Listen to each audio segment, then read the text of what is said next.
Pour enregistrer le courant sodium à travers toute la membrane, on enregistre en configuration cellule entière, ce qu'on voit ici, qu'on enregistre l'activité de tous les canaux présents dans la membrane du neurone, et en mode voltage imposé pour enregistrer un courant.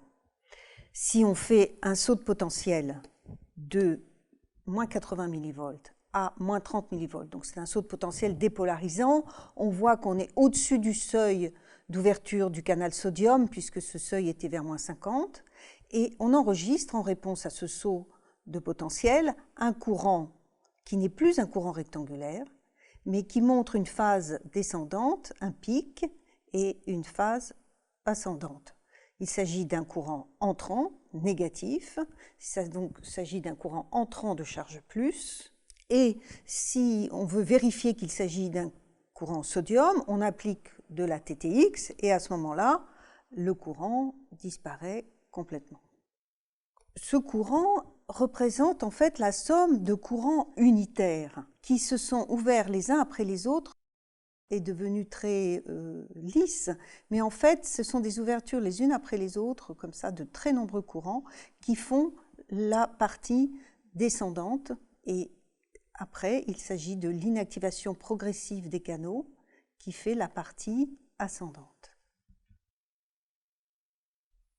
Si on répète la même expérience à plusieurs potentiels tests, on voit qu'on obtient une famille de courants sodium, avec toujours cette phase descendante qui représente l'ouverture progressive mais rapide des canaux sodium, et la phase ascendante qui représente l'inactivation progressive des canaux sodium.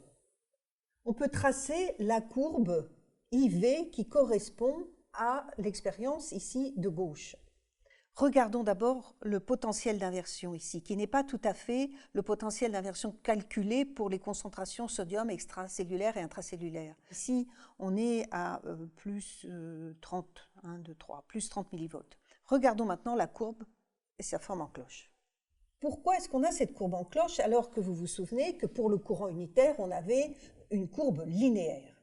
Alors on a cette courbe en cloche parce qu'en fait, au départ, les canaux vont s'ouvrir progressivement, alors qu'un canal tout seul, soit il s'ouvre, soit il ne s'ouvre pas. Ici, les canaux s'ouvrent progressivement. Pourquoi? Parce que les premiers canaux sodium s'ouvrent, cela dépolarise un peu la membrane, puisqu'il y a des charges plus qui entrent, et ça va faire ouvrir d'autres canaux, qui ouvrent d'autres canaux, qui ouvrent d'autres canaux, qui ouvrent d'autres canaux.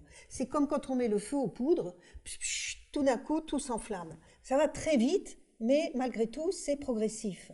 Puis, à un moment donné, on retrouve une courbe plus ou moins linéaire puisque on se rapproche du potentiel d'inversion, donc le courant est moins intense, il est de plus en plus faible. C'est un peu compliqué à comprendre, donc je vais le reprendre encore une fois. Quand on passe de moins, ici c'est moins 50, 60, 70, moins 80 à environ plus 60, on a d'abord, du fait qu'on se rapproche du potentiel d'inversion, on a une tendance à ce que le courant diminue en amplitude. Or, on le voit augmenter parce que ce qui se passe, c'est qu'il y a deux forces contraires.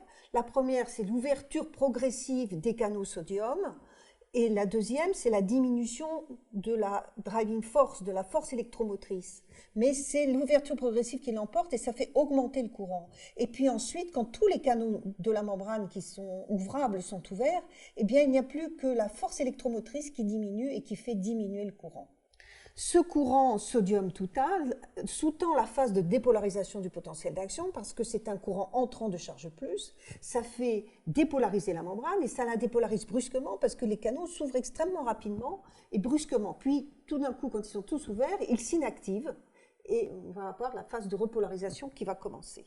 Donc pour aller du début du seuil du potentiel d'action, le seuil du potentiel d'action c'est quoi? C'est en fait le seuil d'ouverture des canaux sodium. Une fois que le sodium entre, ça dépolarise énormément la membrane très rapidement, puis on arrive à un pic parce que les canaux s'inactivent et le sodium cesse d'entrer.